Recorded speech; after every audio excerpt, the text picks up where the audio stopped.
estudo de hoje é baseado na página de Joana de Ângeles, que está no livro Mestre de Amor, psicografia de Divaldo Franco, e que tem o título Embora Imperfeito. A quem, a pretexto de imperfeição, silencie o verbo edificante nos lábios, enjaulando a mensagem da Consoladora. A quem, em nome da imperfeição, paralise os braços no ministério da saúde moral, encarcerando a ação salvadora. A quem, justificando a própria imperfeição, mobilize a preguiça, espalhando a inutilidade. A quem diga que, imperfeito, nada pode fazer pelo próximo, considerando estar arrojado nos mesmos sítios de infelicidade e afeição. Unge-te, porém, de amor e levanta-te da iniquidade para socorrer outros iníquos. O amor é árvore que, para produzir, necessita ser plantada. A doutrina espírita ensina que ninguém renasce na terra para o cultivo dos miasmas do pretérito, nem preservação dos males nos tempos idos. Reencarnação é bênção, bondade é luz. Antes de mergulhar na carne, todos rogamos os títulos da dor e do sofrimento para compreendermos melhor as dores e o sofrimento dos que seguem ao nosso lado. Ninguém falará com precisão do que ignora, por falta de experiência pessoal. É por essa razão que, muitas vezes, ensinarás resignação, embora avassalado pela inquietude. Falarás da enfermidade com a alma enferma. Consolarás necessitado de consolação. Acenderás luz de entendimento, carecendo de compreensão. Pregarás justiça para outros, esmagado pela impiedade alheia. Colocarás bálsamos em feridas, guardando úlceras não cicatrizadas no cerne do ser. Enquanto alguns aguardam sublimação para se disporem ao auxílio, ajuda tu. Todos carregamos agonias nos íntimos tecidos da alma. E o trabalho de auxílio aos outros é medicação colocada em nossa própria dor. Enquanto ensinas a paz e sentes a ausência dela em teu coração, ou preconizas lutas contra as tentações, perseguidos pelas tenazes do mal, aprimoras-te exercitando o espírito no dever claro e digno que se transforma lentamente em escada de ascensão libertadora. E, crucificado na imperfeição, avança em timorato, recordando o mestre que, amargurado e esquecido por quase todos os amigos, aparentemente vencido, numa cruz de vergonha e impiedade, alçou a alma dorida ao Pai misericordioso, pensando as feridas do coração humano de todos os tempos, e ainda pediu, amoroso, perdoai, meu Pai, eles não sabem o que fazem. Perdoa também tu, e ama, ajudando sempre. Bom, a página não é longa, né? É uma página relativamente curta, mas, como toda a página de Joana e de outros emissários aí dessas lições divinas que recebemos, olhando pequenos detalhes, nós podemos assimilar lições valiosas, muito importantes para o nosso dia a dia, para a nossa vida comum, de criatura comum. Então, vamos procurar fazer uma reflexão sobre ela. Primeiro, eu quero dizer o seguinte, no capítulo 15 do Evangelho segundo o Espiritismo, uma das obras da codificação, né? E ali, Kardec, sob o amparo, sob a orientação da espiritualidade superior encarregada dessa obra, ele nos traz um ensinamento que fala sobre a caridade e a humildade como virtudes especiais, em oposição aos sentimentos de, respectivamente, né, egoísmo e orgulho, ou seja, caridade em contraposição ao egoísmo e humildade em contraposição ao orgulho. E nos dizendo ali, de uma maneira bem clara, bem direta, serem a caridade e a humildade a senda única da salvação. Nós precisamos prestar atenção, muitas vezes, numa leitura, determinadas palavras que fazem toda a diferença. Aí, olha só, aí nessa frase está a única, é a senda única da salvação, caridade e humildade. Aí, possivelmente, até por uma interpretação equivocada, naturalmente, né, que seja assim, muitas vezes essa humildade que aí está referida, e que é uma virtude exortada por Jesus, ela tem sido usada para justificar as imperfeições humanas, principalmente as de natureza moral. Eu me refiro justificar as imperfeições, não é que as imperfeições elas não precisam ser justificadas ou não, elas são próprias, são naturais. Mas a forma como se referir, se relacionar com essa imperfeição, isso é que precisamos ter cuidado, especialmente as de natureza moral, porque tantas vezes é usado esse recurso de uma maneira muito cômoda, muito um comodismo, na verdade, né? Nos dizendo que é uma forma de pensar que nos leva a requisitar a indulgência às próprias faltas numa condição que nem sempre será de justo merecimento. Já não a imperfeição em si, mas a forma como olhamos e como manifestamos o nosso entendimento dessa imperfeição. E aí, em grande parte das vezes, essa pretensão, a gente pode dizer que se trata de uma tentativa até mesmo medíocre, né? Vamos ser assim mais rigorosos, a medíocre, de validar, especialmente perante o olhar alheio, aquilo que na realidade pode ser reconhecido simplesmente como esse comodismo, que eu me referi, como desânimo, como preguiça, até mesmo como egoísmo. E aí, olha só o perigo. Está lá no texto de Kardec. Caridade e humildade, né? Contrapondo-se a caridade ao egoísmo e a humildade ao orgulho.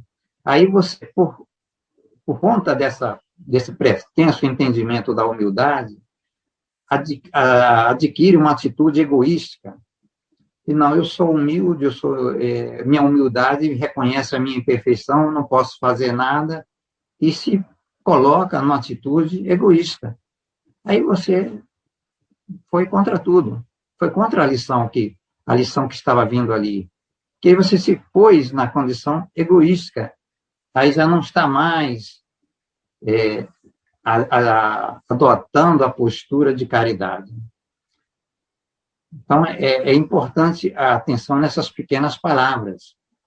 Aí, esse entendimento, podemos ver até mesmo como uma atitude de hipocrisia, uma falsidade, você querer justificar um comodismo de não demonstrar um esforço para superar deficiências próprias do seu estágio evolutivo, que tem essa imperfeição natural, e vai justificar de uma maneira falsa. É uma hipocrisia. Enfim, tudo isso, toda essa postura, ao final, vai terminar por englobar, num conceito assim mais amplo, uma condição de desamor. Desamor pelos demais e por si próprio também. Não é? Não é só pelos outros, por si próprio. A imperfeição, o que é imperfeição? Imperfeição é uma característica de algo que não é perfeito. Isso, a palavra é clara.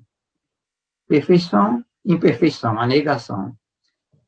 Não é imperfeição. Então, algo que não é perfeito E nesse nosso mundo, onde nós habitamos, onde nós estagiamos, é natural a todos nós essa imperfeição. Se nós considerarmos o atual estágio evolutivo do planeta Terra e de todos os seus habitantes, podemos dizer aí, talvez raríssimas exceções. Então, essa imperfeição é natural. Mas ela não deve ser vista como algo mal.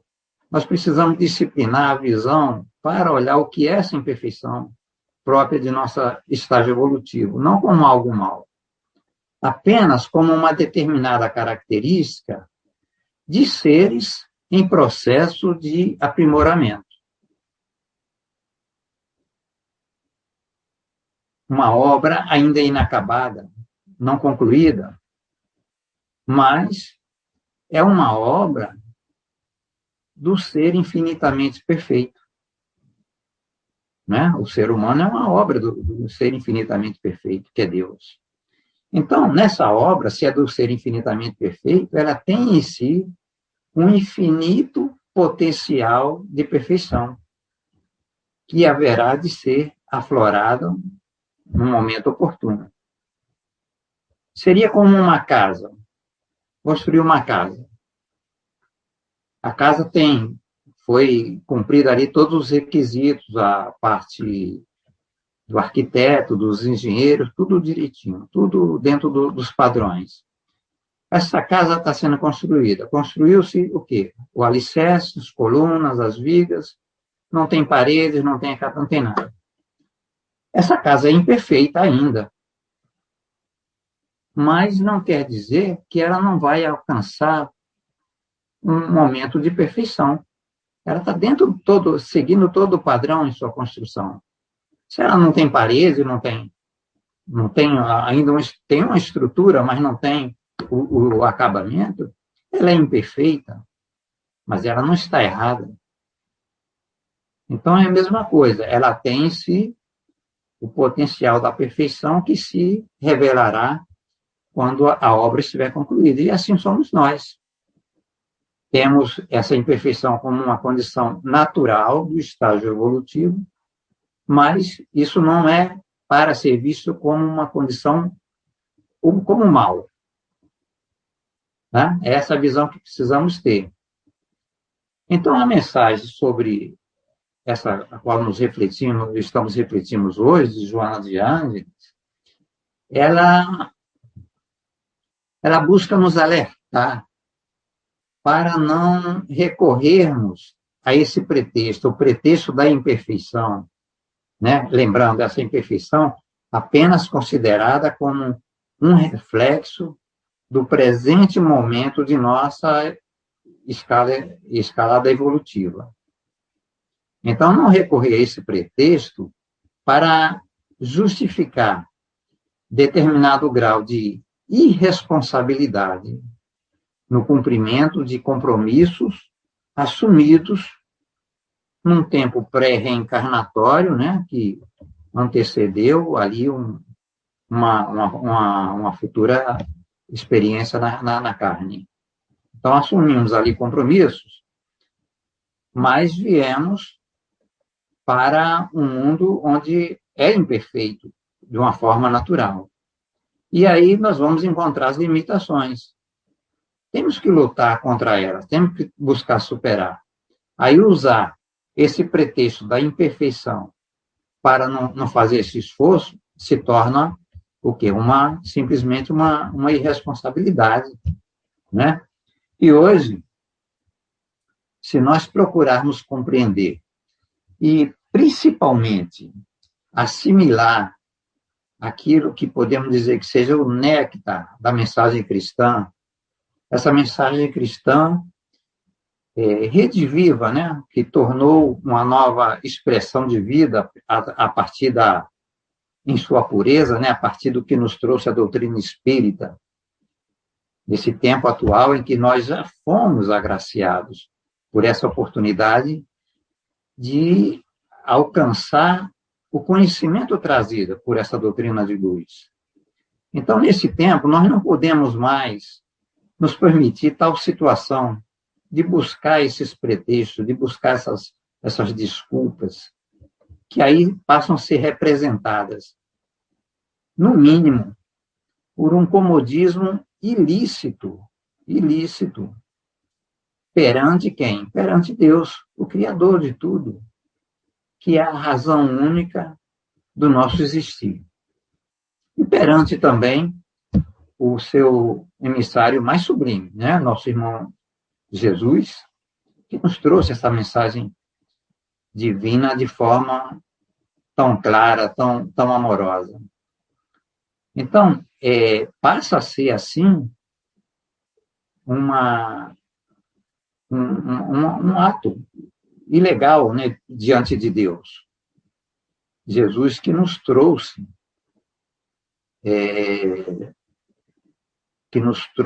essa mensagem de pureza dos sentimentos, do que seja o amor. E ele, que era um ser já perfeito, né? É um ser perfeito, é um espírito já de altíssimo grau evolutivo, o que poderia acontecer? Ele poderia usar dessa prerrogativa de perfeição e simplesmente pairar sobre todos nós, num estado de paz, no compartilhamento das excelentes vibrações lá junto aos seus pares, né, de correspondente nível evolutivo. Mas não, ele veio. E aí vamos lembrar umas poucas palavras que ele nos diz, que está em João, no capítulo 5, o versículo 17, quando ele nos disse: meu pai trabalha até agora, e eu trabalho também. Ou seja, ele já está nos dando uma dica aí. O trabalho, a preciosidade do trabalho, a sublimidade do trabalho.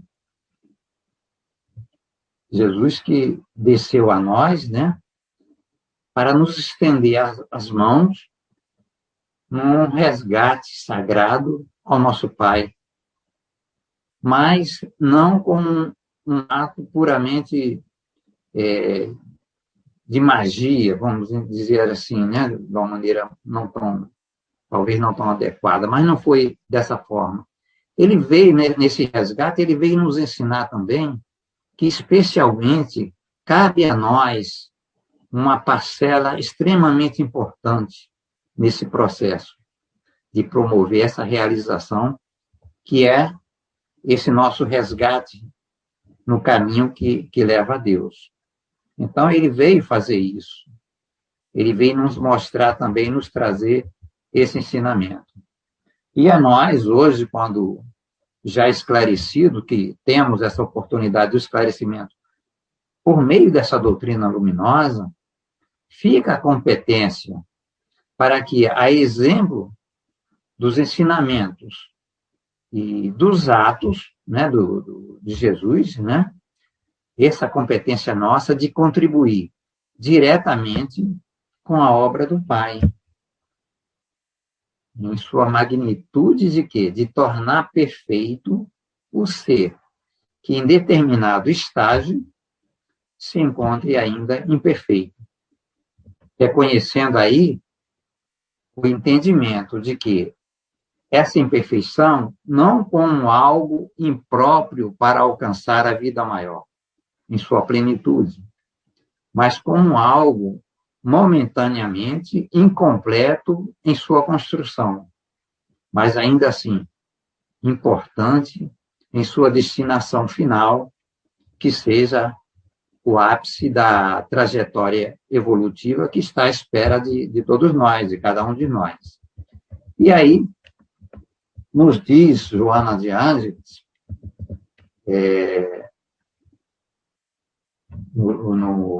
no certo trecho dessa mensagem, ela nos diz: a doutrina espírita ensina que ninguém renasce na Terra para o cultivo dos miasmas do pretérito,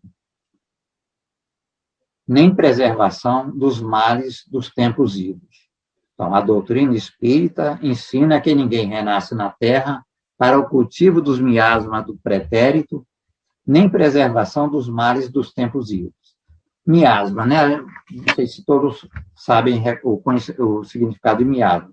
Miasma é uma palavra de origem grega que é uma derivação de um verbo, eu não sei a pronúncia é exatamente essa, mas miainon, não sei exatamente a pronúncia, mas é esse verbo, miainon. Esse verbo tem o significado de manchar, sujar, macular. Então, miasma significa mancha, mácula, nódoa, né? Algo impuro. Em tempos passados da medicina, esse termo também foi usado para se referir a doenças que, muitas vezes, pelo desconhecimento dela ainda, eram atribuídas vamos dizer assim, a resultado de condições passadas, né? Doenças desencadeadas por matéria pútrida. Então, miasma é uma coisa assim, repugnante. E a Joana nos alerta, né? Que ninguém renasce para ficar vivenciando essas âncoras que são capazes de nos prender ao passado. É o que é? É vivenciar o momento presente visando um futuro melhor, naturalmente. E aí, nós vamos ao capítulo 8, da parte terceira do Livro dos Espíritos, e em que lá trata das leis morais, e vamos encontrar ali à nossa disposição ensino sobre a lei do progresso, né, como lei da natureza, e que essa lei tem sua marcha irrevogável. Ela não pode ser parada, pelo menos não pode ser retrógrada. Conforme nos deixa o entendimento nessa passagem aí no Livro dos Espíritos, e está na questão 778, onde Kardec pergunta aos espíritos que estão assistindo se pode o homem retrogradar para o estado da natureza, ou seja, o estado primitivo, né? E os espíritos respondem, não. O homem tem que progredir incessantemente e não pode volver ao estado de infância. Desde que progride, é porque Deus assim o quer. Pensar que possa retrogradar a sua primitiva condição fora negar a lei do progresso. Bom, então, é uma coisa que é irrevogável, a lei do progresso. A gente pode até retardar esse progresso. Podemos acelerar, podemos retardar. Às vezes, não chegamos a um ponto em que o amadurecimento adquirido já permite ir adiante. Não é uma condenação, mas é aguardar um momento, mas tem que ir adiante. O que não pode é andar para trás. Então, esse progresso é inevitável. E precisamos ver que esse progresso também deve ser pensado, especialmente, o progresso dos sentimentos. Porque esse progresso dos sentimentos, ele vai representar a maneira mais fiel do progresso moral do indivíduo, do ser humano, da humanidade. E desses sentimentos, qual o maior deles? Certamente todos podem já até responder. O amor a Deus, o amor ao próximo, são lições que nós ouvimos todos os dias, especialmente nós que estamos nos estudos mais frequentes da doutrina. E segundo as próprias palavras de Jesus, que nos disse: amarás o Senhor teu Deus de todo o teu coração, de toda a tua alma, de todo o teu espírito. Esse é o maior e o primeiro mandamento. E aqui está o segundo, que é semelhante ao primeiro. Amarás o teu próximo como a ti mesmo. Toda a lei e os profetas se acham contidos nesses dois mandamentos. Isso está registrado em Mateus, capítulo 22, versículo 34 a 40. Então, ele diz assim, toda a lei e os profetas, por quê? O povo, né, ao qual ele estava no seio, eles seguiam ali a lei mosaica que estava, e todos os ensinamentos que os profetas que estão no Antigo Testamento trouxeram. Isso era a lei para o povo. E ele resumiu que toda a lei e os profetas estavam nesses dois mandamentos. Amarás o Senhor teu Deus de todo o teu coração, de toda a tua alma, de todo o teu espírito. E o próximo como a ti mesmo.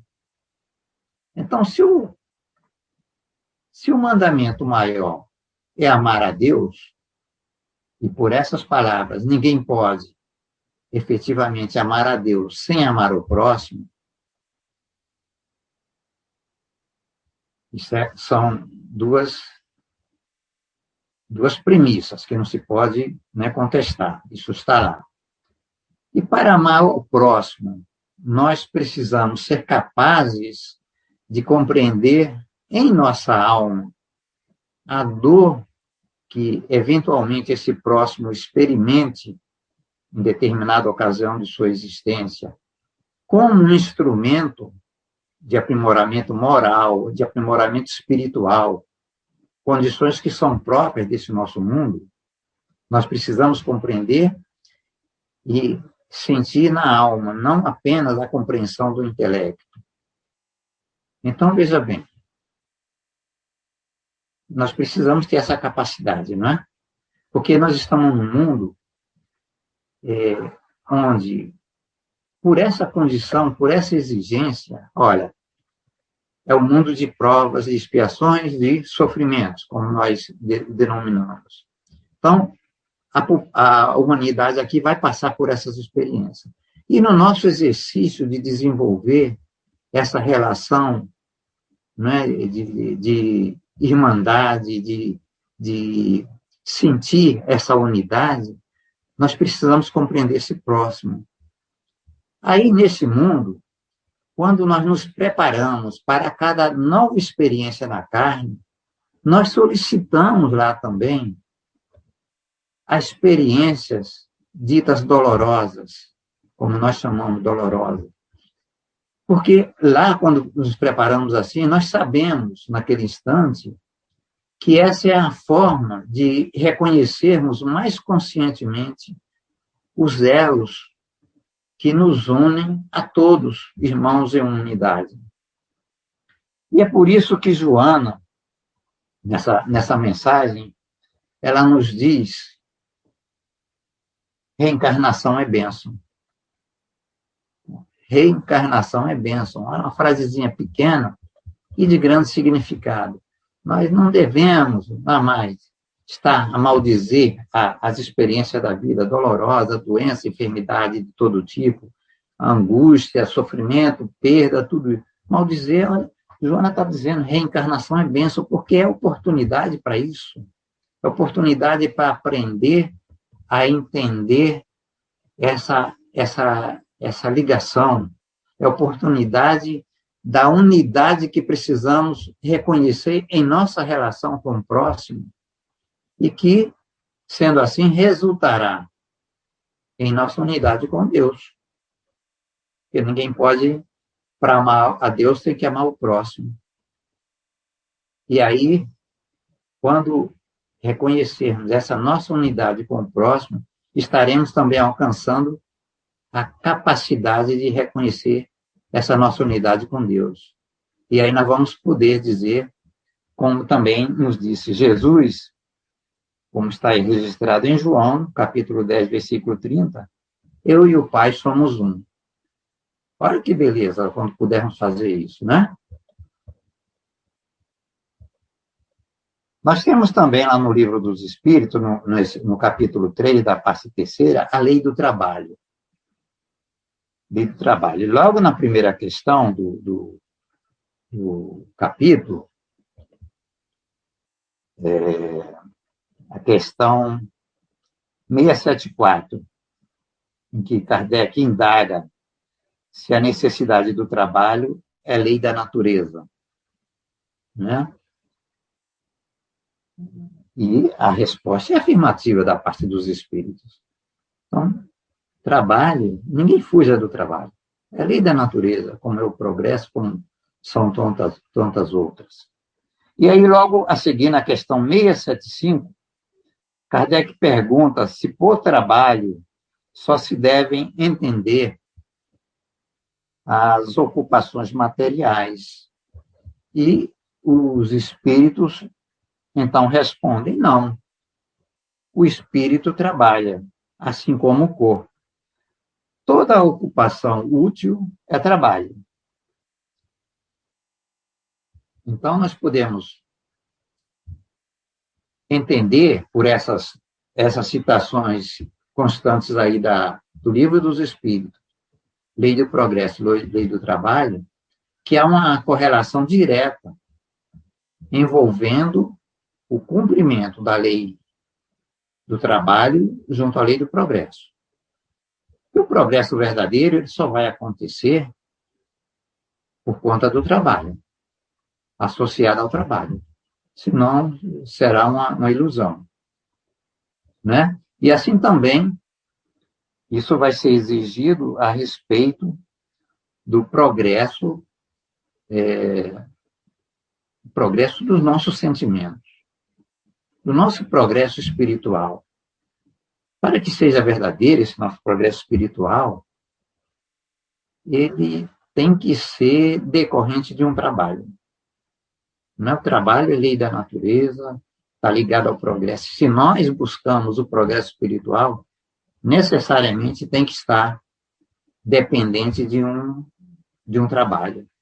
Um trabalho mental, trabalho dos sentimentos, das emoções, dos desejos, né?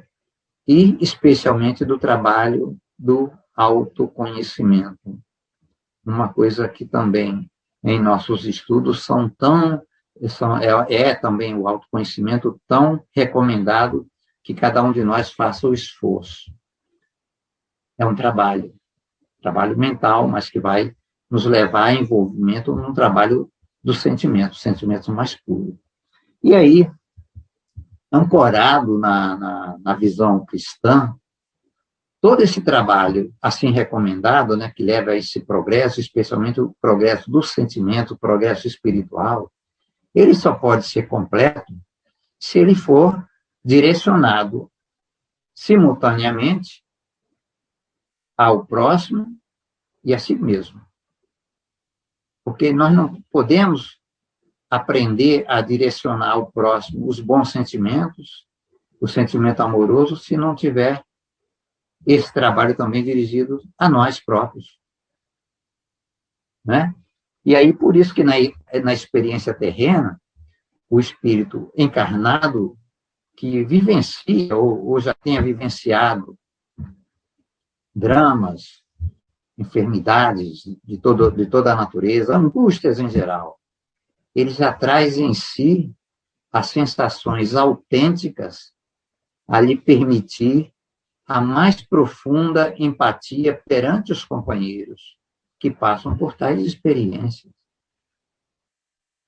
Ele será capaz de expressar a solidariedade mais profunda aos que sofrem males, tais quais ele sofre também ou já sofreu, que ele já tem experimentado. Ele saberá falar sobre resignação diante das próprias inquietudes decorrentes da vida. Ele saberá oferecer consolo, conhecendo em si próprio a necessidade de consolação. Amenizar dores do corpo, da alma, conhecendo em si próprio essa necessidade. Ele poderá, então, oferecer ao companheiro que necessita o entendimento da mesma forma que ele reconhece a própria necessidade de compreensão. E por aí vai, né? Todas essas destinações para desenvolver o sentimento amoroso, o sentimento fraterno. O importante é o seguinte, é que o objetivo não é sentir-se pleno, sentir-se realizado ou feliz para poder auxiliar. E sim auxiliar. Auxiliar sempre para sentir-se espiritualmente pleno. Nós estamos falando de uma mensagem de Joana de Ângeles, né? Mas ela, tenho certeza, ela não se incomoda se a gente buscar um complementozinho aqui de um amigo que também nos traz tantos ensinamentos, que é o Emmanuel, né? Que pela psicografia do Chico Xavier, no livro Justiça Divina, numa página que tem o título No campo do Espírito, nos fala, então, Emmanuel, que tudo aquilo que identificamos como problemas em nossa existência no mundo, tá? Ou seja, esses problemas que podemos nós entender que são nossas provas ou nossas expiações, mas chamamos de problemas. Aí nos diz Emmanuel, tudo aquilo que identificamos como problemas em nossa existência são, no entanto, desafios da vida. Desafios a nos pedirem trabalho. Olha a recomendação do trabalho novamente. Que, segundo suas palavras, né, do Emmanuel mesmo, textualmente, ele nos diz: não há evolução nem resgate sem ação. Ele nos diz nessa mensagem: não há evolução nem resgate sem ação. Ação, né, representa trabalho. Então, vamos atentar que essa ação, para que esse trabalho, para alcançar esse progresso espiritual, esse progresso do sentimento, não é um trabalho puro e simples realizado de qualquer maneira. Ele nos cobra algo. Essa ação, ela nos cobra que ela seja envolvida pelo amor. Não é? É assim que podemos adquirir essa capacidade. E aí, esse autor, né, o Emmanuel, ele nos diz textualmente, né, conforme está no último parágrafo dessa sua mensagem, né, no campo do espírito. Ele nos diz assim, literalmente assim: a lei, quer dizer, a lei superior, né, a lei maior, a lei estabelece, porém, que as provas e as penas se reduzam ou se extingam, sempre que o aprendiz do progresso ou o devedor da justiça, a justiça maior, se consagre às tarefas do bem, aceitando espontaneamente, olha outra palavra importante aqui, aceitando espontaneamente, não por imposição, o favor de servir e o privilégio de trabalhar. Ou seja, a oportunidade que nós temos de servir é favor que recebemos da vida. A oportunidade que nós temos de trabalhar é privilégio que a vida nos oferece. E ele nos diz que as penas se reduzem ou se extinguem. Aqui na própria lei humana, né, na justiça humana, nós temos instrumentos que, de alguma forma, nos mostram isso. Um juiz, ao condenar um réu, ele pode oferecer uma pena alternativa em vez da prisão, se ele achar por bem que aquele réu pode justificar esse merecimento. Um trabalho fraterno, um trabalho assistencial, uma doação de bolsas, alguma coisa, bolsas de alimentos, etc. Né? Um trabalho em uma comunidade. Isso o juiz pode fazer. Num nível mais alto, que aí está no poder de um decreto presidencial, porque é algo da Constituição, o presidente também pode, através de um decreto, determinar o indulto de uma pena, de um réu que já tenha cumprido uma parte, que de alguma forma, ele possa justificar esse merecimento, ou o que se chama a comutação, transformar uma pena mais severa numa pena mais suave. Isso é da lei aqui do mundo.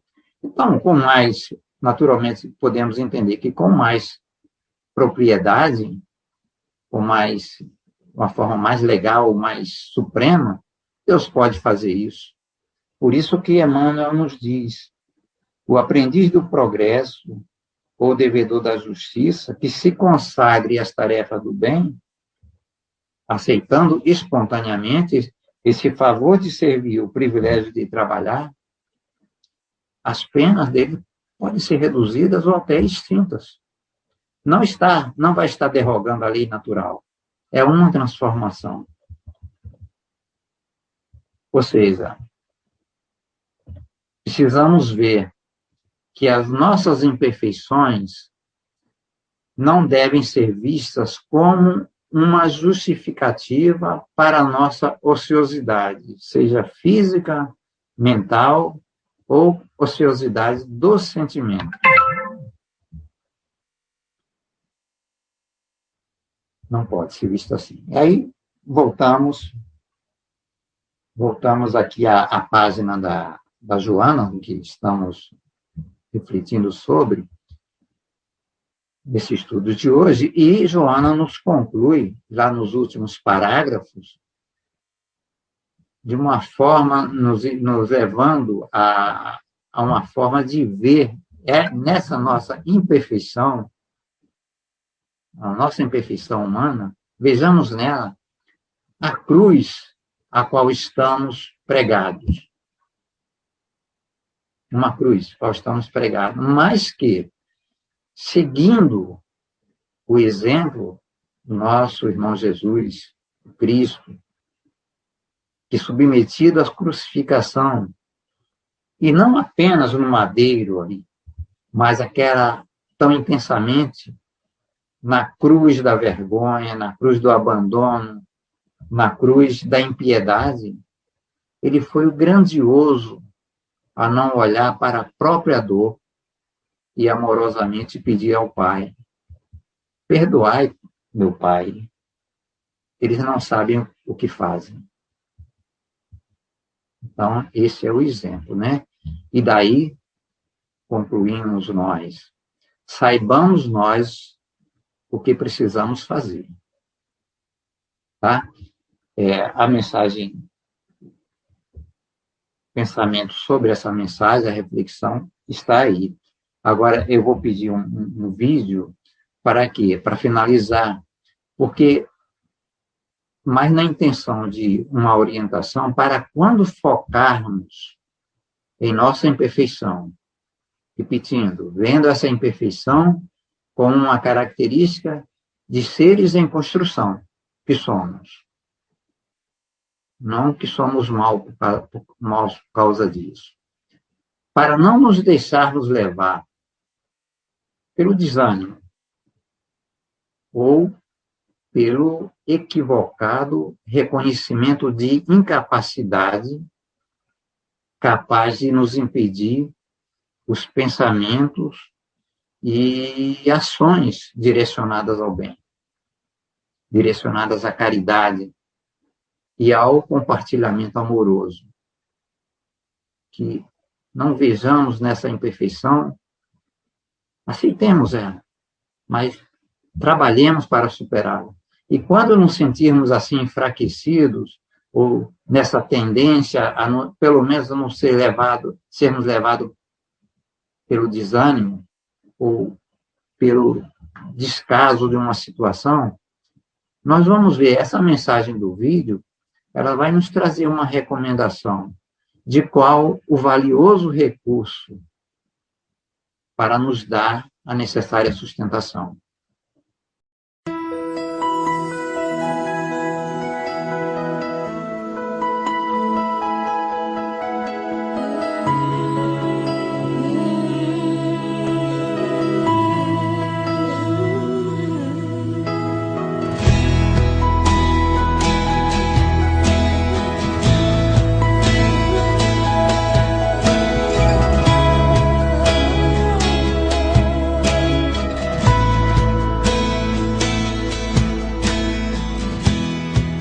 mais uma vez segura em minha mão.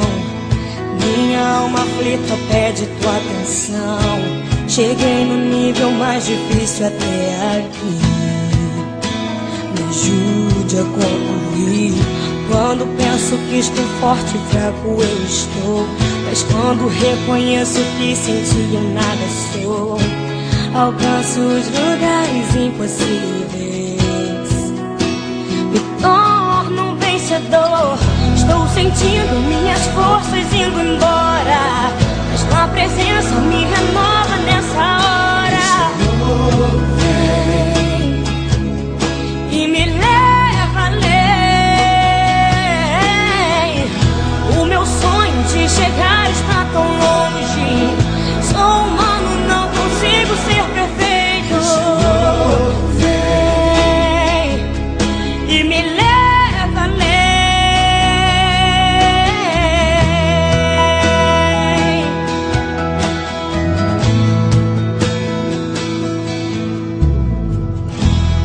Deus, mais uma vez segura em minha mão. Minha alma aflita pede tua atenção.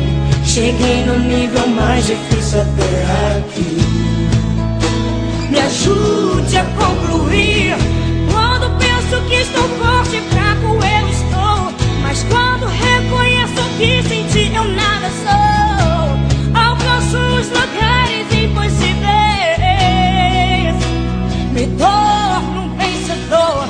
Estou sentindo minhas forças indo embora, mas tua presença me renova nessa hora. Vem e me leva além. O meu sonho de chegar está tão longe. Sou humano, não consigo ser perfeito. Vem e me leva além. Me ajude a usar com minha fé. Sou pequeno, eu não sei ficar de pé. Sou dependente, tão dependente. Vem, Senhor, ao meu favor. Me ajude a usar com minha fé. Sou pequeno, eu não sei ficar de pé. Da tua mão, me tira do chão. Vem me ajudar. Estou sentindo minhas forças indo embora, mas tua presença me renova nessa hora. Vem, oh, vem e me leva além. O meu sonho de chegar está tão longe. Sou humano, não consigo ser perfeito. Vem e me leva além. Estou sentindo minhas forças indo embora. Vem, Senhor, vem e me leva além. O meu sonho de chegar está tão longe. Sou humano, não consigo ser perfeito. Vem, Senhor, e me leva além. Me leva além, além, Senhor.